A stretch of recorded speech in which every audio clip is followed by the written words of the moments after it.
방금 소개받은 아마존 웹 서비스의 데이터베이스 솔루션스 아키텍트 최유정입니다.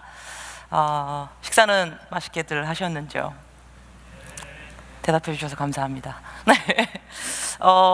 오늘 이제 오로라 신규 서비스에 대해서 전달드리기로 이제 되어 있고요. 지금 방금 전에 이제 앤디 제시 회장이 발표한 이제 멀티마스터를 포함해서 작년 리인벤트 때 이제 크게 저희 신규 서비스로 크게 3개 대표되는 서비스가 발표됐죠. 서벌리스, 멀티마스터, 이제 패러럴 쿼리가 발표됐고 현재 프리뷰 중입니다. 그리고 이외에 저희가 작년 12월에 오로라 포스트그레스 호환 버전이 이제 출시가 됐습니다. 그래서 그 부분에 대해서도 좀 약간 다이브 딥해서 설명을 드리는 자리가 되겠고요. 오늘 세션은 기본적으로 오로라의 그 펀더멘털한 내용은 포함되어 있지 않습니다. 여기 계시는 분들이 어느 정도 오로라에 대해서 어느 정도 알고 있다라고 생각이 든다라는 가정에서 이제 조금 약간 300레벨 수준으로 이제 진행이 될 예정이고요. 관련된 어떤 펀더멘털한 그 내용들은 많은 이제 컨텐츠나 교육 과정들이 있으니까 참조하시기 바랍니다. 제일 먼저 서벌리스입니다. 한번 이러한 데이터베이스가 어떤지 상상해 보시기 바랍니다. 온디맨드로 시작하고 사용하지 않을 시 종료가 자동으로 종료된다면, 또 관리할 인스턴스가 아예 없이 자동으로 확장할 수 있다면, 또 데이터베이스 비용을 사용하신 만큼 초 단위로 지불할 수 있다면, 또 기존 사용 중인 어플리케이션과 호환성을 제공한다면 이런 데이터베이스 한번 쓰고 싶은지 상상해 보시기 바라고요. 그래서 저희는 아마존 오로라 서벌리스를 소개합니다. 다양한 워크로드를 서비스하는 어플리케이션에 온디맨드로 자동 스케일링되는 데이터베이스라고 보시면 됩니다. 오로라 서벌리스의 사용 사례입니다. 당연히 저희가 초당 과금이 되는 시스템이고, 자주 사용되지 않는 어플리케이션을 상상해 보실 수 있을 것 같습니다. 예를 들어 데이터가 그렇게 많지 않은 블로그 사이트인 경우에는 실제로 사용자들이 액세스한 경우만 데이터베이스가 기동이 돼서 쓸고 실제로 그 사용된 만큼만 과금이 되는 어플리케이션이 있을 수 있고요.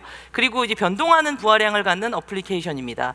예를 들어 여기 지금 뉴스 사이트라고 표시를 해드렸는데 연예인 열애설 기사가 한 번에 뜨면 갑자기 워크로드가 팍 피크를 치겠죠. 이런 부분들에 대해서 저희가 자동으로 확장을 해드리는 서비스입니다.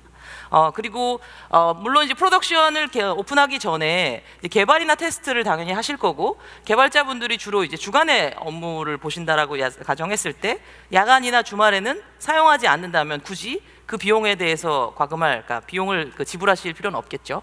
그다음에 마지막으로 이제 멀티세스 어플리케이션의 모음이라고 되어 있는데, 멀티테넌트, 기본적으로 다양한 세스 어플리케이션들이 모여 있는 곳에서는 모든 어플리케이션들이 다 활성화되어 있지는 않을 겁니다. 그래서 특정 세스 어플리케이션에 접속할 때 해당되는 데이터베이스 서비스를 지원할 수 있는 저희가 이제 서벌리스 사용 사례라고 볼 수 있고요. 작년 리인벤트 때 오로라 서벌리스를 발표하고 나서의 고객 반응입니다. 제일 좌측은 이제 넷플릭스에서 이제 SNS를 통해서 반응을 보여주신 거고요. 두 번째는 저희 페이스북에 저희 코리아 사용자 유저 그룹에서 작년 리인벤트 때 출시된 기능들 중에 가장 마음에 드는 기능이 어떤 거냐고 했을 때 지금 보시겠지만 제 최상단에 서벌리스가 이제 위치하고 있는 걸 보실 수 있습니다. 그다음에 오른쪽도 이제 앤디 제시 발표 화면을 이제 캡처하면서 다양한 분들이 SNS를 통해서 서벌리스에 대한 관심을 보여주셨습니다. 서벌리스의 동작 방식에 대해서 잠깐 설명을 좀 자세히 드리겠습니다. 기본적으로 여러분들이 오로라 서벌리스를 생성하겠다고 표시를 하시면 오로라 스토리지 볼륨이 일단 생성이 됩니다. 그리고 어플리케이션 연결을 위해서 여러분들의 이제 고객 VPC 쪽에 상주하고 있는 어플리케이션이 접속을 위한 엔드포인트가 이제 생성이 되고요. 실제로 데이터베이스 트래픽을 모니터링하고 감지하기 위한 리퀘스트 라우터를 초기화하게 됩니다. 이때까지는 데이터베이스 인스턴스는 프로비저닝 되지 않은 상태고, 실제로 데이터베이스 인스턴스는 여러분이 첫 리퀘스트 셀렉트를 하신다든지 데이터를 붓기 위해서 크리에이트 테이블을 하신다든지 접속을 하려고 했을 때 그때 프로비저닝이 된다라고 보시면 됩니다. 자동으로 스케일링이 된다라고 말씀을 드렸습니다. 스케일링 업 다운을 하려면 당연히 뭔가 기초가 되는 매트릭이 있어야겠죠. 그래서 오로라는 어플리케이션의 부하량을 모니터링합니다. CPU, 메모리, 커넥션 수가 이제 될 수 있겠고요. 실제로 이제 조정이 필요할 만큼 워크로드가 쭉 들어오면서 어떤 특정 임계치에 올라가면 인스턴스가 자동으로 스케일 업 또는 이제 다운이 된다라고 보시면 되고, 이는 일반적으로 이제 5초 이하가 소요된다라고 저희가 이제 말씀을 드립니다. 스케일링 작업은 어플리케이션에 투명하게 수행이 된다라고 말씀을 드리는데, 이 이유는 지금 우측의 그림에서 보시듯이 현재 인스턴스, 작은 인스턴스를 사용하고 있다가 워크로드가 쭉 이제 밀려 들어오면서 더 큰 인스턴스가 필요할 경우, 지금 오른쪽에 있는 이제 원풀에 있는 다양한 인스턴스 사이즈 중에 더 큰 사이즈의 인스턴스를 가지고 이제 교체되게 되는 구조고, 이게 교체가 될 때 연결 및 세션 정보를 저희가 넘겨드리기 때문에 그 엔드 유저 클라이언트 입장에서는 끊김없이 서비스를 지속하실 수 있습니다. 그다음에 네 번째로 스케일링을 위한 최소 및 최도 용량이라고 설정되어 있는데요. 향후 오로라가 이제 서버리스를 쓰실 때 뭐 마냥 스케일링 업 하면 이제 뭐 싫으실 수 있잖아요. 그래서 본인이 원하시는 최소, 그다음에 최대 어떤 용량을 선정하시면 저희가 그 범위 내에서 자동으로 워크로드에 따라 스케일링 업하고 스케일링 다운한다라고 보시면 될 것 같습니다. 그리고 마지막으로 데이터베이스 스토리지는, 오로라 스토리지는 여러분들이 명시적으로 삭제하시기 전까지는 그대로 유지가 된다라고 보시면 됩니다. 오로라 서버리스 생성에 대해서 한번 살펴보겠습니다. 지금 앞에 보고 계시는 화면은 기존의 인스턴스, 일반적인 오로라 인스턴스를 생성할 때의 화면이라고 보시면 되고요. DB 엔진을 선택하실 때 일반 인스턴스 타입을 선택하시면 이 아래에 이 박스 쳐져드린 데를 보시면 아시겠지만, 기본적으로 어떤 데이터베이스 인스턴스를 타입을 선택하셔야 됩니다. 예를 들어서 워크로드를 계산하셔서 에스티메이션 하셔가지고 내가 R 타입을 쓸지, 뭐 M 타입을 쓸지, 뭐 T 타입을 쓸지 이런 것들을 선택하시잖아요. 그리고 멀티 에이지, 어떤 그 내구성을 갖기 위한 HL을 구성을 하기 위한 멀티 에이지 옵션을 선택하는 칸이 생깁니다. 하지만 오로라 서버리스를 선택하시는 순간 하단에 그 인스턴스 타입을 설정한다든지, 멀티 에이지를 설정한다든지 이런 박스가 이제 아예 없어지는 것을 보실 수 있습니다. 그래서 실제로 이제 오로라 서버리스 클러스터를 생성하고 나시면 기본적으로 이 저희 AWS 콘솔에서 RDS의 클러스터 탭을 선택하시면 이렇게 오로라 서버리스 클러스터에 대해서 보실 수 있고요. 엔진 타입은 보시다시피 이제 서버리스라고 표시가 되어 있고, 타입은 서버리스. 그다음에 이제 리드라이트가 저기 지금 원 커패시티 유닛이라고 되어 있는데, 기본적으로 오로라 서버리스는 인스턴스 타입별로 과금되지 않고요. 이 용량 자체가 오로라 커패시티 유닛이라는 단위로 이제 스케일링 업 되고 과금된다라고 보시면 되고, 이 부분은 나중에 조금 다시 설명을 더 드리겠습니다. 콘솔에서 인스턴스를 클릭해 보시면 서버리스라고 말씀을 드렸듯이 인스턴스가 없는 것을 보실 수 있습니다. 그래서 여러분들은 오로라 서버리스 클러스터를 생성을 하시면 클러스터만 보이시고, 인스턴스, 기존에 오로라를 써보신 분은 뭐 아시겠지만 보통 여기에 이제 인스턴스가 뜨게 되거든요. 이제 서버리스이기 때문에 인스턴스는 확인하실 수 없다라고 보시면 됩니다. 스케일링입니다. 지금 말씀드렸듯이 여러분들의 이제 워크로드가 쭉 밀려 들어올 때 특정 임계치가 이제 이상이 되면 스케일링 업이나 다운이 된다라고 말씀을 드렸는데요. 그런 특정 임계치가 이르렀을 때 클라우드 워치 알람에 저렇게 표기가 됩니다. 제가 마침 이 캡처를 하면서 스케일링 다운 될 때를 이제 캡처를 했는데요. 스케일링 업의 시나리오로 보시면, 지금 아까 그 클러스터 탭에서 보시게 되면 지금 스테이터스가 스케일링 커패시티라고 보시는 걸 아실 수 있습니다. 클라우드 워치 알람이 이제 뜬 후에 오로라 서버리스가 자체적으로 판단을 하고 스케일링 작업을 진행하게 되고요. 지금 리드라이트를 보시면 아까 처음에 생성했을 때 원 커패시티 유닛이 아닌 이제 투 커패시티 유닛으로 늘어난 것을 보실 수 있습니다. 그리고 지속적으로 계속 워크로드가 이제 증가하게 되면 지금 보시면 거의 이제 4 커패시티 유닛까지 올라간 것을 보시고, 이제 스케일링 작업이 끝났다는 표시는 이 스테이터스를 통해서 확인하실 수 있습니다. 당연히 모니터링 하셔야겠죠. 기본적으로 오로라 서버리스 클러스터는 기존의 인스턴스 타입과 동일합니다. 모니터링을 하실 수 있는 매트릭들은 전부 동일하다라고 보시면 되고, 아까 잠깐 말씀드린 오로라 커패시티 유닛에 대해서 조금 추가 설명을 드리면, 기본적으로 1 ACU는 2기가의 메모리를 이제 갖고 있다라고 보시면 되고, 이 2기가 메모리가 처리할 수 있는 워크로드를 처리할 수 있게 그 적절한 CPU와 네트워킹이 구성된 어떤 조합이라고 보시면 될 것 같습니다. 그래서 이 단위로 이제 2 ACU가 되면 이 2배가 되겠죠. 이런 식으로 이제 늘어난다라고 보시면 되고, 기존의 이제 인스턴스 타입은 그 선택하신 인스턴스 타입별로 과금이 됐다면, 이제 서버리스 같은 경우에는 이 ACU 단위로 과금이 된다라고 보시면 되고, 지금 모니터링 이 클라우드 워치 이제 대시보드를 제가 구성한 화면인데요. 이 오른쪽 그 우측 하단에 보시면 커패시티라고 표시되어 있죠. 이 부분이 여러분들이 지금 쓰고 있는 ACU가 얼마나 쓰고 있는지에 대해서 확인하실 수 있는 매트릭입니다. 지금 보시면 이제 1로 시작해서 2, 4까지 이제 스케일링 업이 된 거를 보실 수 있습니다. 예, 여기까지가 이제 서버리스고요. 다음은 멀티 마스터입니다. 뭐 클러스터 내 다수의 라이터라고 되어 있고, 방금 이제 세션 시작 전에 앤디 제시 회장이 이제 뭐 발표를 했지만 여러 데이터 센터에 걸쳐서 읽기 쓰기 및 읽기 쓰기 확장 가능한 이제 첫 번째 관계형 DB 서비스라고 저희가 말씀을 드리고 있습니다. 기존에 오로라를 써보신 분들은 알겠지만 오로라 클러스터 내에 읽기 쓰기가 가능한 마스터 노드는 단 한 개만 구성할 수 있었고, 어떤 읽기 전용 업무를 수행하기 위해서 읽기 복제본을 최대 15개까지 구성하실 수 있습니다. 그래서 이제까지의 오로라 클러스터는 읽기 성능만을 확장하실 수 있었지만, 이제는 읽기 쓰기 모두 가능한 마스터를 2개 이상 구성하실 수 있는 멀티 마스터를 저희가 작년 리인벤트에 발표를 했고요. 현재 이제 프리뷰 중에 있습니다. 기본적으로 이제 리드라이트가 가능한 마스터 노드는 여기 보시듯이 쉐어드 디스트리뷰티드 스토리지 볼륨이라고 해서 저희가 공유 분산 볼륨을 저희가 쉐어하는 구조라고 보시면 될 것 같습니다.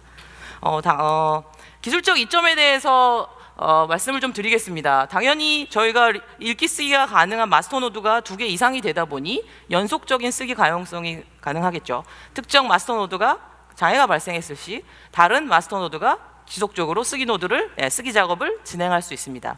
두 번째는 쓰기 성능 확장입니다. 말씀드렸듯이 현재까지는 저희가 마스터 노드를 하나밖에 둘 수가 없었기 때문에 최대 성능이 이제 알포 16 엑스라지가 저희가 인스턴스 타입 중에 가장 큰 이제 인스턴스인데, 그 이상의 어떤 쓰기 성능을 원하실 경우에는 아마 기존에는 따로 클러스터를 구성하셔서 샤딩을 하셨을 것 같습니다. 이제 그럴 필요 없이 마스터 노드를 더 추가하셔서 쓰기 성능을 확장하실 수 있습니다. 세 번째로는 전역적 리드 애프터 라이트 일관성이라고 말씀드렸는데요. 이 뜻은 말 그대로 내가 뭔가 데이터에 대해서 데이터베이스에 뭔가 쓰기 작업을 하셨을 때, 변경 작업을 진행하셨을 때 이 변경 내역을 바로 확인하실 수가 있다는 내용입니다.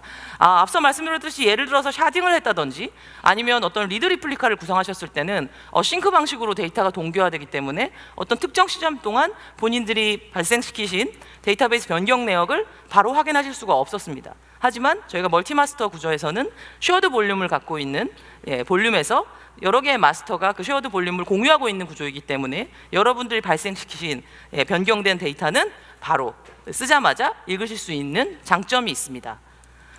사용 사례는 뭐 예상하셨듯이 당연히 장애가 없는 지속적인 쓰기 가용성이 필요한 미션 크리티컬 업무에 적용을 하실 수 있을 거고요.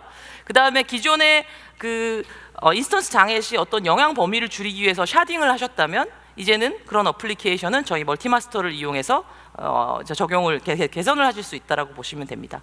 그리고 앞서 말씀드렸듯이 저희가 이제 알포 16 엑스라지가 가장 큰 인스턴스 타입이고요. 이게 저희가 20만 라이트 퍼 세컨드를 지원한다라고 말씀을 드립니다.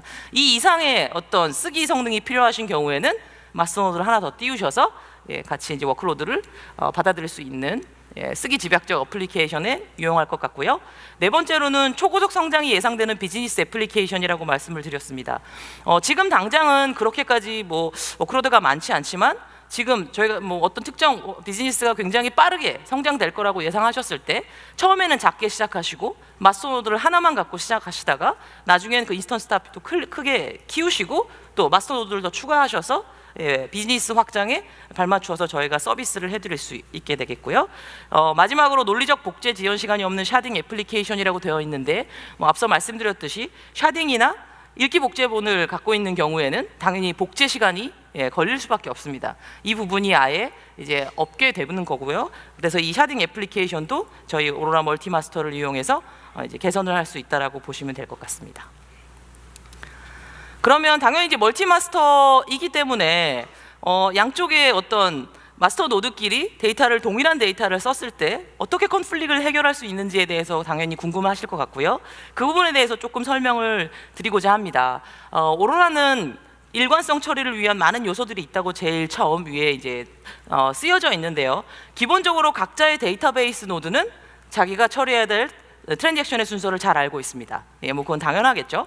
그리고 오로라에 대해서 어떤 이제 기본적인 구조는 데이터베이스 노드와 스토리지 노드가 분리되어 있습니다.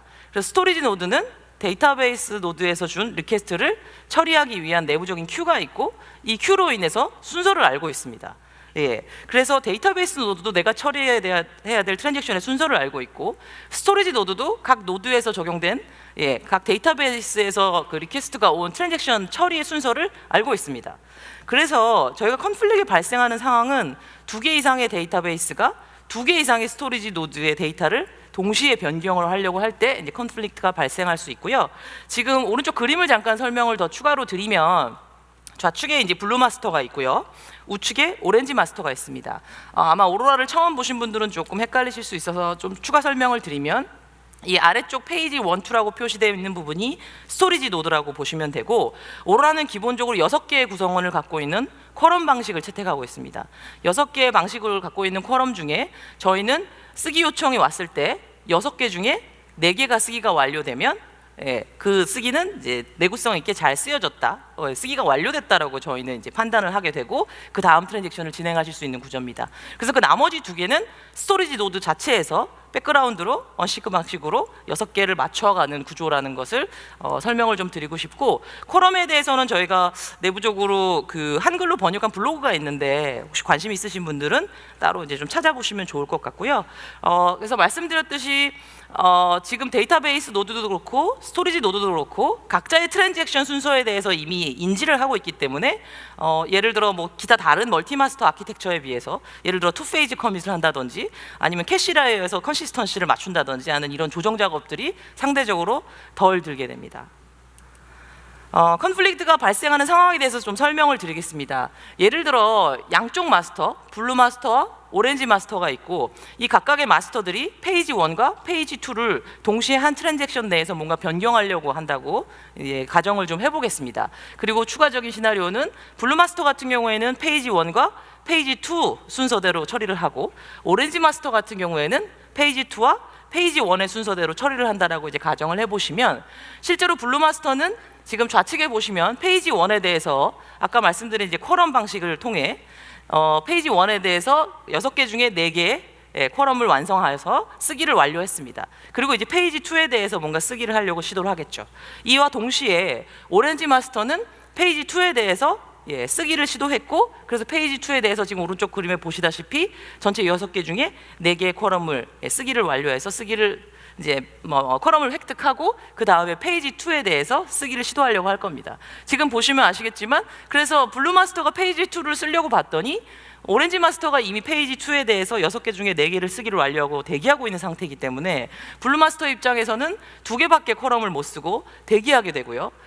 반대로 똑같이 오렌지 마스터는 이 페이지 1에 대해서 동일하게 블루 마스터가 이미 쿼럼의 4개에 대해서 쓰기를 완료하고 대기하고 있는 상태이기 때문에 본인은 이제 2개밖에 못 쓰고 서로 교착 상태가 이루어질 수 있을 것 같습니다. 이런 부분이 저희가 이제 컨플릭트가 발생했다라고 저희는 말씀을 드리고요. 이런 컨플릭트 상황이 발생하면 양쪽 마스터는 2가지 중에 하나를 선택해야 됩니다. 트랜잭션을 롤백 하시던지 아니면 리저널 리졸버에게 이걸 해결해 주라고 이제 이관을 하게 되고요. 이 리저널 리졸버는 이 양쪽의 트랜잭션에 대해서 순서를 결정합니다. 마치 데드락 처리랑 비슷하다라고 보시면 될 것 같고 뭐 예를 들어 이 한쪽이 어느 정도 뭐 일랩스 타임이 더 길었다든지 뭐 이런 어떤 가중치를 둬서 한쪽 트랜잭션을 이제 빅팀으로 설정하고 이제 취소를 시키게 되는 방식으로 컨플릭트를 이제 해결하는 구조라고 보시면 됩니다. 여기까지가 이제 싱글 리전 멀티 마스터에 대한 얘기였고요. 저희 뭐 아까 잠깐 NDJC 회장도 얘기를 했지만 멀티 리전 멀티 마스터도 저희가 곧 출시 예정입니다. 멀티 리전 멀티 마스터는 지금 그림에서 보시다시피 기본적으로 자신의 로컬 파티션이 있고요. 상대쪽 리모트 클러스터에서 뭔가 변경 작업이 발생했을 경우에 해당 데이터를 복제하는 리모트 파티션을 갖고 있습니다. 기본적으로 본인의 로컬에 있는 클러스터에 쓰기가 이루어지게 되겠고요. 내가 쓴 정보에 대해서는 리모트 리모트 리전에 있는 오로라 클러스터 리모트 파티션의 데이터가 복제를 하는 이제 구성입니다.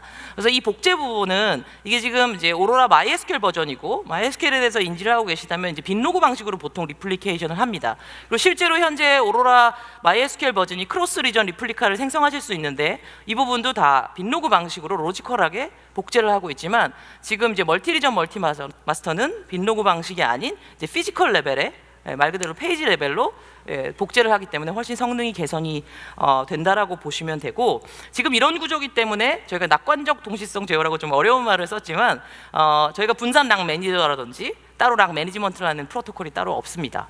그래서 지금 오른쪽에 쓰여 있듯이 컨플릭트가 없거나 낮은 경우 거의 선형적으로 계속 성능이 확장된다라고 보시면 되고요. 그 위쪽에 오른쪽 위에 잠깐 쓰여 있듯이 싱글 리전 멀티마스터에도 설명을 드렸듯이 데이터베이스 노드도 스토리지 노드도 본인의 처리해야 될 트랜지션 순서를 알고 있고, 이제 컨플릭이 발생했을 시 에이지 및 또 리전별 레벨의 중재자들이 그 트랜잭션을 관리하는 데 도움을 주게 됩니다. 다음은 패러렐 퀄입니다. 오로라 스토리지 볼륨은 분산 공유 스토리지 볼륨이라고 말씀을 드렸고, 이 스토리지 볼륨은 수백 대의 노드로 클러스터링 되어 있습니다. 수백 대의 스토리지 노드는 다 SSD가 장착되어 있고요. 수백 대의 스토리지 노드면 여러분들 친숙하시게 어떤 서버 박스라고 보시면 될 것 같고, 당연히 수백 대의 서버들은 수천 개의 CPU를 갖고 있습니다. 이 수천 개의 CPU를 가지고 이 스토리지 노드 리소스를 활용해서 쿼리 프로세싱을 병렬화하고, 또 스토리지 레이어에서 데이터를 처리함으로써 네트워크의 트래픽을 좀 줄이고 실제로 일랩스 타임을 좀 줄인다는 컨셉이 이 패러렐 쿼리입니다. 아마 이제 오라클 엑사데이터가 익숙하신 분들은 이제 스마트 스캔을 생각하시는 게 가장 편리하실 것 같고요. 기본적으로 대부분의 데이터를 스토리지 레이어에서 처리를 함으로써 비약적으로 성능을 개선한다라고 보시면 됩니다. 그래서 주요 기능 및 이점은 해시 조인을 한다든지, 단일 테이블의 어떤 표현식, 웨어저를 이제 말하는 거겠죠. 그 다음에 케이스문, 뭐 저희 조건절을 넣으시잖아요, 셀렉트에. 거기에 또 그리고 100여 개의 함수의 SQL 함수를 스토리지 레이어에서 처리한다라고 보시면 됩니다. 저희가 이 내부 테스트 결과 특히 이제 분석 쿼리라고 되어 있는데, 뭐 올랩성 쿼리라고도 많이 하시죠. 또 리포트용 쿼리들이 최대 25배 이제 빠른 것으로 나타나고 있습니다. 그리고 이 부분에 대해서는 저희가 스토리지 레이어에서 처리를 하기 때문에 OLTP 처리랑과는 영향을 미치지 않는다라고 보시면 되고요. 병렬 처리 수준은 그 해당되는 뭔가 처리하고자 하는, 억세스하고자 하는 테이블 크기에 따라 자동 조정된다라고 보시면 됩니다. 병렬 처리 수준이라 하시면 익숙하신 용어는 이제 패러렐 디그리 정도가 되겠죠. 그리고 그 밑에 쓰여 있듯이 이 모든 것들은 쿼리 옵티마이저에 의해서 자동으로 관리됩니다. 그리고 맨 마지막에 쓰여 있듯이 이 스토리지 및 네트워크 장애에 영향받지 않고 처리라고 되어 있는데, 기본적으로 저희는 수백 대의 스토리지 노드가 클러스터링 되어 있고, 뭐 특정 스토리지 노드가 장애가 난다고 해서 저희는 거기에 영향을 받는 구조가 아니기 때문에 이게 가능하다라고 말씀을 드릴 수 있고요. 그러면 이런 그 패러렐 쿼리에 대해서 결국에 앞서 말씀드렸듯이 오로라는 데이터베이스 노드와 스토리지 노드가 디커플링, 분리되어 있다라고 말씀을 드렸습니다. 그러면 지금 헤드 노드라고 표시되어 있는 데이터베이스에서는 어떤 프로세싱이 이루어지는지 좀 살펴보겠습니다. 쿼리 옵티마이저는 여러분들이 SQL을 수행했을 때 얘를 PQ, 패러렐 쿼리를 할 것인가 말 것인가를 자동으로 결정하게 되고요. 이 패러렐 쿼리를 위한 실행 계획을 작성합니다. 그리고 실제로 내가 읽어야 될 리프 페이지 정보를 기반으로 컨텍스트를 생성을 합니다. 그래서 이 패러렐 쿼리 요청은 이 PQ 컨텍스트와 함께 스토리지 노드에 이제 전달이 되고요. 이 스토리지 노드는 그 요청받은 패러렐 쿼리를 기반으로 이제 처리를 한 후에 크게 두 가지의 결과 스트림을 생성합니다. 하나는 여기 지금 기처리된 로우라고 되어 있지만 지금 변경 중이지 않은, 지금 이전에 이미 변경이 완료되어 있어서 지금 현재 변경 중이지 않은 페이지들에 대한 결과 스트림을 하나 생성하고요. 당연히 살아있는 데이터베이스다 보니 변경 중인 데이터가 있을 수 있겠죠. 그런 데이터 페이지는 언두 정보와 함께 결과 스트림을 따로 만듭니다. 그래서 그 두 개의 결과 스트림을 헤드노드에 다시 리턴하게 되고, 헤드노드는 이러한 두 개의 결과 스트림을 받은 후에요, 지금 현재 변경 중인 데이터에 대해서는 언두 정보를 같이 전달받는다고 말씀드렸잖아요. 그래서 그 변경된 데이터 페이지에 대해서 언두 정보를 반영해서 다시 이제 언두 작업을 진행한 후에 기존에 이제 기처리된 정보와 함께 머지를 해서 클라이언트에 전달한다라고 보시면 될 것 같습니다. 스토리지 노드를 한번 살펴보겠습니다. 데이터베이스 노드에서 익스큐션 플랜을 생성을 해서 컨텍스트와 함께 이제 스토리지 노드에 전달을 하면, 스토리지 노드 입장에서는 패러렐 쿼리를 실행할 프로세스를 띄워야겠죠. 이거는 이제 최대 16개까지 스토리지별로 수행이 되게 되고요. PQ 프로세스는 데이터베이스 노드로부터 전달받은 컨텍스트를 가지고 작업을 하게 되는데, 이 컨텍스트에는 뭐 당연히 읽어야 될 페이지 리스트, 그다음에 읽기 뷰라고 하죠. 그 다음에 조회 컬럼, 어떤 컬럼을 쓰셨는지, 예를 들어 셀렉트 올이 아닌 특정 몇 개의 컬럼을 지정하셨는지 그런 컬럼들, 그 다음에 실제로 SQL 자체의 표현식 바이트 코드를 전달을 받고 실제로 PQ 프로세스는 페이지 리스트를 통해서 InnoDB 형식, InnoDB가 이제 MySQL의 저희가 스토리지 엔진이잖아요. 예, 엔진 형식의 로 데이터에 대해서 내가 어떤 데이터를 읽을 것인지에 대해서 필터 처리를 하고, 그 다음에 MySQL 형식에 대해서 어떤 표현식, 여러분들이 수행하신 SQL에 대해서 적합한 데이터를 필터링하고 특정 컬럼만을 이제 뽑아내는 작업을 스토리지 노드에서 한다라고 보시면 됩니다. 패러럴 쿼리 성능을 이제 저희가 자체적으로 테스트했을 때 보통 이제 DSS 디시전 메이킹 시스템에서 얘기를 해서 의사결정 벤치마크 시스템을 저희가 R3 ADEX 라지로 테스트를 했을 때, 물론 이제 그 버퍼 캐시의 캐싱이 안 돼 있다라고 봤을 때 이제 그 패러럴 쿼리를 적용했을 때와 안 했을 때를 비교한 성능입니다. 지금 제일 위에 상단은 포인트 코리언 넌 인덱스드 컬럼이라고 되어 있지만, 예, 전체 풀 스캔을 한다는 얘기겠죠. 풀 스캔 중에 인덱싱 되어 있지 않은 컬럼을 일부 컬럼의 데이터를 읽었을 때 저희가 이제 업투 이제 24배, 24.6배까지 성능이 개선된다라는 말씀을 드리는 거고요. 그다음에 애그리게이트는 여러분들이 많이 하시는 썸, 카운트, 그룹 바이를 하시겠죠. 이런 부분들을 이제 스토리지 레이에서 처리하기 때문에 저희가 18배가 개선이 된다라는 얘기고, 세 번째로는 당연히 테이블 하나만 액세스 하시지 않으시죠. 예, 2개 이상의 테이블을 뭔가 조인을 하실 텐데, 이 경우 이제 2개의 테이블을 해시 조인한 후에 뭔가 썸이나 카운트 값을 구하려고 했을 때 저희가 5배 정도의 성능이 개선된다라는 저희 자체의 성능 테스트 결과입니다. 패러럴 쿼리는 오로라 언더바 PQ 파라미터를 통해서 데이터베이스 레벨로 세팅을 하실 수 있고요, 전역적으로. 그리고 세션 레벨로도 설정하실 수 있습니다. 그래서 이 하단에 보시는 커맨드가 세션 레벨로 이네이블하고 디세이블하는 이제 커맨드라고 보시면 되고요. 패러럴 쿼리는 옵티마이저가 테이블 크기와 양에 따라서 자동으로 PQ를 적용하는 게 더 빠르겠다 안 빠르겠다의 어떤 의사결정 매트릭을 가지고 적용을 하는 구조입니다. 하지만 여러분들 입장에서 이 패러럴 쿼리를 쓰는 게 좋은지 안 좋은지 테스트를 해보고 싶으실 수 있잖아요. 그래서 세션 레벨로 지금 오로라 언더바 PQ 언더바 폴스 세션 파라미터를 이네이블 하시면 무조건 이제 패러럴 쿼리를 수행할 수 있게 테스트를 하실 수 있습니다. 그래서 실제로 이대 SQL이 패러럴 쿼리를 쓰느냐 안 쓰느냐를 이제 당연히 보고 싶으실 텐데, 그럴 때는 이제 익스플레인을 통해서 실행 계획을 보시면, 이 실행 계획의 엑스트라 에리어 그 섹션 쪽을 보시면 크게 2단계로 나눠집니다. 이 앞쪽은 일반적으로 잘 보시는 이제 익스플레인 익스큐션 플랜이고, 이 뒤쪽을 보시면 실제로 패러럴 쿼리를 쓰면 유징 패러럴 쿼리라고 나타나게 됩니다. 그리고 실제로 몇 개의 컬럼을 가져오고 몇 개의 필터가 있는지를 플랜을 통해서 다 확인하실 수 있습니다. 다음은 패러럴 쿼리 수행입니다. 제가 내부적으로 그 프리뷰를 받아서 실제로 TPC-H 벤치마크 쿼리를 이제 돌린 거고요. 이 부분 보시면 알겠지만 3개의 테이블을 조인을 하는 거고, 실제로 웨어저를 보시면 특별히 인덱싱을 인덱싱 돼 있는 컬럼이 있는 것이 아닌 어찌 보면 거의 전체 데이터를 처리해야 되는 SQL입니다. 아마 이 패러럴 쿼리가 없었으면 해당되는 테이블들 전부 풀스캔해서 데이터베이스 노드를 올린 후에 조인을 하고 필터링하는 작업들을 하기 때문에 굉장히 성능이 느려지겠죠. 그 반증으로 지금 위쪽에 보시면 패러럴 쿼리를 이제 사용하지 않는 경우에는 이제 24분 49초가 걸린 걸 보실 수 있고, 실제로 패러럴 쿼리를 이제 이네이블 하시면 1분 49초가 걸리는 걸 보실 수 있습니다. 당연히 모니터링도 하셔야겠죠. 그래서 패러럴 쿼리가 물론 이제 옵티마이저가 자동으로 적용을 해서 테스트를 하지만, 실제로 내 데이터베이스가 패러럴 쿼리를 잘 쓰는지 안 쓰는지 모니터링을 당연히 하고 싶으실 겁니다. 그래서 저희 글로벌 스테이터스를 통해서 실제로 내 오로라에서 패러럴 쿼리를 얼마나 요청을 했는지, 실제로 얼마나 수행이 되는지, 아니면 실패했는지에 대해서 전 매트릭을 이제 글로벌 레벨에서 보실 수 있고요.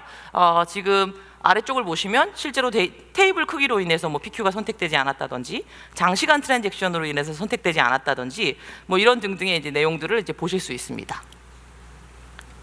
여기까지가 이제 오로라의 어떤 뉴 피처에 대해서 메이저로 이제 보여드렸고, 실제로 이제 오로라 포스트그레스에 대해서 조금 설명을 좀 드리겠습니다. 이거는 작년 저희가 12월에 출시가 됐고, 곧 서울에도 이제 출시가 될 예정이지만, 그래서 설명을 조금 다이브 딥해서 설명을 좀 드리겠습니다. 그러니까 AWS에서 포스트그레스를 사용하시려면 이제 RDS 중에서 저희가 포스트그레스를 지원하는 건 크게 2가지입니다. EBS를 사용하는 RDS 포스트그레스가 있고요, 오로라 스토리지를 사용하는 오로라 포스트그레스가 있습니다. 두 개 모두 포스트그레스 9.6이 이제 지원을 하고 동일한 익스텐션을 사용을 합니다.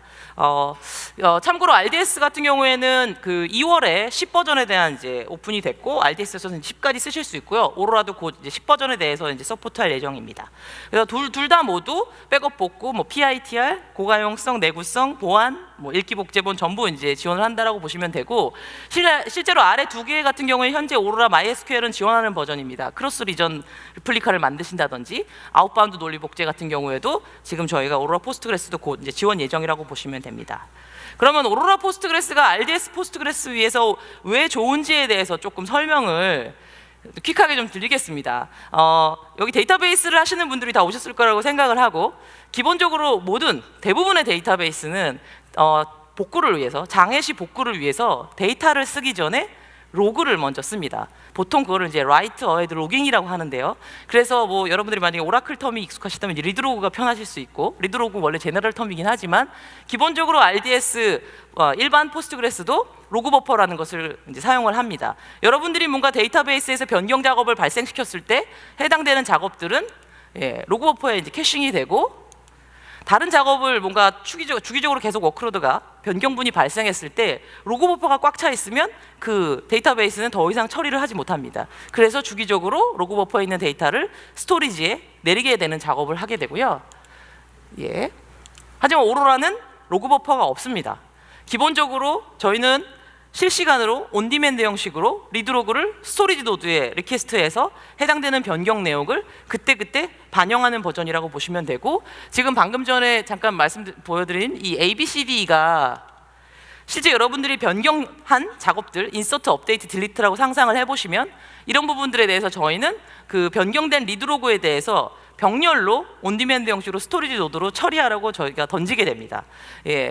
그래서 이 부분들에 대해서 아까 쿼럼에 대해서도 잠깐 말씀드렸듯이 이 쿼럼에 제대로 6개 중에 4개가 잘 밑에 있는지 추적하는 방식을 저희가 쓰고 있고요. 이 장표에 대해서 말씀드리고 싶은 거는 일반적인 포스트그레스는 로그 버퍼를 사용하지만 그래서 쓰기, 업데이트, 인서트, 딜리트의 성능은 이 로그 버퍼의 크기가 좌우한다라고 볼 수 있습니다. 이건 다른 일반 데이터베이스도 마찬가지고요. 하지만 저희는 변경 작업이 발생했을 때 병렬로 온디맨드 형식으로 스토리지 레이어의 데이터 그 변경 작업을 요청하기 때문에 훨씬 동시성이 커진다라고 말씀을 드릴 수 있습니다. 그래서 이 결과가 이제 업데이트를 저희가 이제 쭉 데이터를 테스트했을 때 나오는 이제 저희가 내부 테스트 결과고요. 좌측에 이 Y축을 보시면 이제 TPS라고 보시면 됩니다. 실제로 일반적으로 RDS 포스트그레스를 기본값을 가지고 세팅을 하신 후에 업데이트 작업을 쭉 돌렸을 때 지금 3700 정도의 TPS를 보이고 있고요. 아까 말씀드렸듯이 쓰기, 변경 작업은 로그 버퍼가 이 병목이 될 수가 있습니다. 그래서 최대한 많은 쓰기 작업을 커버하기 위해서 로그 버퍼를 여기서 이제 보통 월러그로도 하거든요. 아까 잠깐 write ahead logging이라고 말씀드렸듯이 월러그를 16기가까지 늘렸을 경우에 4800 TPS가 나온다라고 보시면 되고요. 반면 오로라는 그 병목 구간이 될 수 있는 로그 버퍼가 아예 없기 때문에 지금 17000 TPS까지 올라간다라고 보시면 됩니다. 다음으로 말씀드리고 싶은 게 이제 복구입니다. 데이터가 뭔가 장애가 났을 때 변경된 데이터 파일이 지금 디스크에 제대로 내구성이 없는 경우 그 리드로그, 변경된 로그에 대해서 결국엔 가지고 그 데이터베이스를 복구하는 작업을 하게 됩니다. 그래서 지금 여기 써있듯이 포스트그레스는 어떤 쓰기, 변경량, 처리량이 많아질수록 로그 크기가 커지게 되고요. 당연히 복구 시간은 늘어나게 됩니다. 그래서 지금 이 버블 동그라미를 보시면 이 로그의 양을 뜻하는 거고요. 지금 좌측에 보시면 3기가일 경우에 19초, 10기가일 경우에 50초, 30기가일 경우에 123초가 소요된다라고 지금 되어 있습니다. 하지만 오로라는 오른쪽 아래 보시듯이 저희는 리드로그라는 개념이 없습니다. 저희는 말씀드렸듯이 온디맨드 방식으로 그때그때 처리를 하기 때문에 장애가 발생했을 때 복구해야 될 리드로그라는 게 없기 때문에 지금 훨씬 많은 처리량을 처리함에도 지금 복구가 3초 만에 소요된다라고 볼 수 있습니다. 다음은 이제 읽기 전용 복제본입니다. 뭐 이미 오로라를 써보신 분은 리드 리플리카라고 하는 읽기 전용 복제본을 이제 익숙하실 텐데요. 일반 RDS에서는 EBS 방식이고 읽기 전용 복제본을 생성하시려고 하면 스냅샷을 떠서 읽기 전용 복제본의 EBS를 구성하시고 인스턴스를 띄우고 이걸 스냅샷을 뜨고 구성하는 동안의 변경분에 대해서 반영을 해서 리드 리플리카를 구성합니다. 이 세트가 끝난 후에 뭔가 프라이머리 노드 쪽, 마스터 노드 쪽에서 변경된 데이터에 대해서는 저희가 비동기 방식으로 복제를 하고 이 리드 리플리카 쪽에서 해당된 변경분에 대해서 다시 리플레이를 하는 구조입니다. 예. 그리고 저희가 뭔가 리드 리플리카에서 읽기 조회를 하시게 되면 그 부분에 대해서도 이제 조회를 하게 되는 부분이고요. 하지만 오로라는 다릅니다. 오로라는 저희가 이제 쉐어드 볼륨이라고, 오로라 스토리지는 쉐어드 분산 공유 볼륨이라고 말씀을 드렸고, 마스터 노드가 생긴 이 상황에서 읽기 복제본을 생성하려고 하시면 인스턴스만 띄우시면 됩니다. 그리고 마스터 노드에서 뭔가 변경 작업이 발생하시면 비동기 방식으로 복제는 똑같지만 저희는 이미 공유 볼륨을 갖고 있기 때문에 이 변경분에 대해서 읽기 복제본에서 다시 리플레이하지 않습니다. 내가 필요한 데이터에 대해서는 이미 스토리지 볼륨에 적용이 되어 있고, 아마 메모리, 버퍼 캐시에 뭔가 내가 읽고자 하는 데이터가 있으면 그 해당되는 데이터 블럭만 메모리별로 갱신을 한다고 보시면 될 것 같습니다. 이 부분에 대해서 저희가 이제 피지벤치 벤치마크 테스트를 했을 때 이제 예를 들어드린 그 장표고요. 이 상단에 이제 포스트그레스고 하단이 이제 오로라라고 보시면 되고, 리드라이트가 이제 마스터 노드에서 피지벤치를 돌리시면 저 4개의 테이블에 대해서 변경 작업이 쭉 발생하게 됩니다. 아마 시나리오를 좀 더 추가해서 읽기 복제본에서 여러분들은 어카운트 테이블을 막 조회하고 있다라고 생각을 해보세요. 그러면 일반 포스트그레스 같은 경우에는 기본적으로 프라이머리에서 변경된 분에 대해서 읽기 복제본에서 다시 리플레이를 합니다. 하지만 오로라는 지금 그 읽기 복제본에서 어카운트 테이블을 조회하고 있고, 그러면 그 읽기 복제본의 캐시 영역에는 어카운트에 대한 데이터만 있을 겁니다. 그래서 오로라 같은 경우에는 이 다른 텔러나 브랜치나 히스토리, 다른 테이블에 대해서 억세스하지 않고 말 그대로 어카운트에 대한 변경 블럭에 대해서만 읽기 복제본에서 업데이트 된다라고 보시면 됩니다. 그 다음에 이제 가장 매력적인 이제 기능이라서 복제를 얘기 드렸고, 지금 오로라 MySQL 버전도 그렇고 포스트그레스 버전도 그렇고 저희가 클로닝을 다 제공합니다. 기본적으로 저희는 이제 쉐어드 볼륨이 있다라고 말씀을 드렸고, 방금 전에 읽기 복제본을 구성할 수 있다라고 말씀드렸습니다. 하지만 읽기 복제본은 읽기만 가능하시겠죠. 만약에 쓰기 작업을 테스트하고 싶으실 때는 어떨까요? 클로닝 작업을 이용하시면 이제 클론 스토리지 공간이 생깁니다. 하지만 인스턴스만 띄울 뿐이지 결국에 그 데이터를 복제하시진 않습니다. 그래서 이 클로닝 작업을, 클론을 내가 생성하겠다고 선택을 하시면 수분 내에 인스턴스만 생기게 됩니다. 그러면 데이터는 어떻게 읽을까요? 읽기를 하는 거는 기존 프라이머리 스토리지를 바라보게 되어 있고요. 뭔가 변경을 하시고자 하시면 그 변경하는 시점에 프라이머리 스토리지에서 해당 데이터 페이지를 복사를 해서 여러분들이 변경하고자 하는 데이터에 대해서 변경하고 테스트를 하실 수 있습니다. 이건 굉장히 큰 장점 중에 하나는 여러분들이 뭐 다양한 디벨로퍼 개발자분들이 있으실 거고, 개발자별로 인스턴스만 띄워서 개발자 공유 전용의 어떤 테스트 환경을 구성해 드릴 수 있다는 굉장히 장점이 있습니다. 다음은 이제 캐시 부분이고요.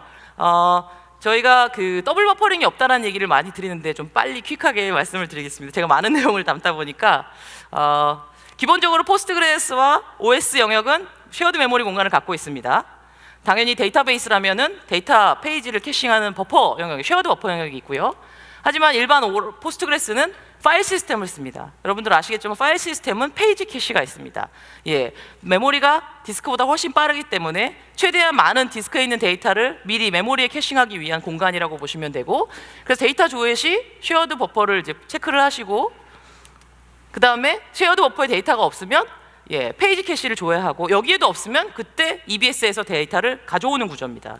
하지만 오로라는 그렇기 때문에 저희가 쉐어드 버퍼와 페이지 캐시에 동일한 데이터 페이지가 존재한다라고 말씀드려서 더블 버퍼링이란 말씀을 드리고요. 하지만 오로라는 파일 시스템을 쓰지 않습니다. 그렇기 때문에 저희는 페이지 캐시 부분이 없고 전체를 다 쉐어드 버퍼로 쓰실 수 있습니다. 그래서 쉐어드 버퍼에 데이터가 없을 경우에는 오로라 스토리지에서 데이터를 불러와서 캐싱한다라고 보시면 될 것 같습니다. 그리고 이 부분은 예를 들어서 그 포스트그레스 엔진이 뭔가 장애가 발생했을 경우에 기본적인 포스트그레스 같은 경우에는 쉐어드 버퍼풀까지 다 날아갑니다. 하지만 이제 OS상에 있는 리눅스 페이지 캐시는 살아남겠죠. 하지만 오로라 같은 경우에는 캐시 영역과 그 엔진이 갖고 있는 메모리 영역이 분리되어 있기 때문에 포스트그레스가 장애가 나더라도 쉐어드 버퍼는 그대로 살아 있어서 여러분들이 다시 엔진을 띄워도 이미 캐시 영역에 데이터가 있기 때문에 성능 저하가 없게 되겠습니다. 그 부분에 대한 이제 테스트라고 보시면 되고요. 좀 퀵하게 넘어가서 오로라는 지금 페어리지 캐시가 없고 전부 쉐어드 버퍼 풀이기 때문에 지금 68만 TPS를 이루고 있다고 보시면 되고, 포스트그레스 경우에는 기본적으로 페이지 캐시와 쉐어드 버퍼 풀을 나눠 쓰기 때문에 그만큼 디스크 I/O가 발생을 합니다. 동일한 박스임에도 불구하고. 그래서 이 부분에 대해서는 조금 퀵하게 넘어가면, 그래서 결국 포스트그레스 같은 경우에도 오로라와 같은 성능을 내기 위해서는 페이지 캐시를 아예 제로로 만들고 대부분의 데이터를 다 쉐어드 버퍼로 채우면 저희가 오로라와 동일한 성능을 보일 수 있다고 말씀을 드리는데, 이 경우엔 그 포스트그레스 엔진이 다운될 경우 캐시가 다 날아가기 때문에 다시 리부팅을 하신 경우에 성능이 당분간 당연히 디스크에 있는 데이터를 캐싱할 때까지 성능이 저하될 수밖에 없겠죠. 마지막으로 백큐입니다. 실은 포스트그레스가 안 익숙하실 수 있겠지만 포스트그레스에서 가장 중요한 작업 중에 하나가 백큐입니다. 퀵하게 좀 말씀을 드리면, 기본적으로 뭔가 티플, 여러분들 로가 더 익숙하시겠죠. 특정 로의 변경이 발생하시면 해당되는 그 포스트그레스는 신규 페이지에, 신규 블럭에 변경된 데이터, 뉴 이미지를 체크하고요. 기존 이미지에 대해서 정리하지 않습니다. 그 바로 온디맨드 형식으로 정리하지 않고요. 백큐을 수행해야 기존의 올드 이미지를 지우고 저 공간을 재사용할 수 있습니다. 그래서 백큐을 미수행하시게 되면 기본적으로 기존의 그 올드 이미지에 대한 공간을 재사용할 수 없기 때문에 결국에 사용 중인 페이지, 블럭이 계속 늘어나게 되고, 이렇게 되면 당연히 더 많은 블럭을 사용하고 더 많은 캐시 미스가 발생할 수밖에 없기 때문에 성능이 떨어지게 됩니다. 그래서 거의 마지막 장표인데요. 다행히도 이 백큐이 되게 중요하기 때문에 어떤 페이지는 백큐이 필요하고 어떤 페이지는 백큐이 필요하지 않다라는 것이 9.6 버전의 어떤 맵으로 형식으로 나왔습니다. 그래서 일반 지금 보시면 이제 녹색이 백큐이 필요 없는 페이지고, 지금 복숭아색이 백큐이 필요한 페이지인데요. 당연히 이 맵을 보시면 아시겠지만 저 복숭아색만 처리하면 될 거라고 생각하지만, 기본적으로 포스트그레스는 파일 시스템을 쓴다고 말씀드렸습니다. 좀 어려운 얘기일 수 있겠지만 리눅스는 어떤 대량의 데이터를 읽는 시퀀셜 리드를 위해서 리드 어헤드라는 알고리즘을 이용해서 32K 단위로 벌크로 데이터를 읽는 구조를 갖고 있습니다. 그래서 일반 포스트그레스는 내가 복숭아색만 꼭꼭 집어서 뭔가 처리해서 백큐밍하고 싶겠지만, 실제로 일반 포스트그레스는 저런 식으로 해당되는 32K로 벌크로 데이터를 읽기 때문에 저런 식으로 많은 I/O를 일으킬 수밖에 없고, I/O가 일어난다는 것은 많은 CPU를 쓸 수밖에 없는 내용입니다. 하지만 포스트그레스는 파일 시스템이 없습니다. 말씀드렸듯이. 그래서 해당되는 백큐이 필요한 페이지 블럭만을 선택해서 한 번에 처리하게 되고, 이 양은 당연히 업무의 그러니까 어떤 성능에 직결된다라고 보시면 될 것 같습니다. 제가 좀 너무 빨리 말해서 빨리 끝내드리겠습니다. 마지막으로 체크 포인트인데요. 저희 아마존 오로라는 AWS에서 제공하는 여러분들의 소중한 데이터베이스를 서포트해드리기 위한 엔터프라이즈급 데이터베이스입니다. 보안부터 성능, 호환성, 또 편리성, 가용성, 그다음에 내구성까지 저희가 다양한 기능들을 제공을 하고 있고, 여러분들의 비즈니스에 대해서 도움을 드릴 수 있게 지속적으로 혁신하고 있고, 제가 꼭 빠뜨리지 않는 말은 AWS에서 가장 빠르게 성장하고 있는 서비스입니다. 이 강연이 끝나고 지금 앞서 설명드렸던 그 뉴피처에 대해서 평가판을 이제 신청하셔서 써보실 수 있습니다. 여러분의 피드백을 기다립니다. 제가 너무 말이 빨랐는데 경청해 주셔서 감사합니다.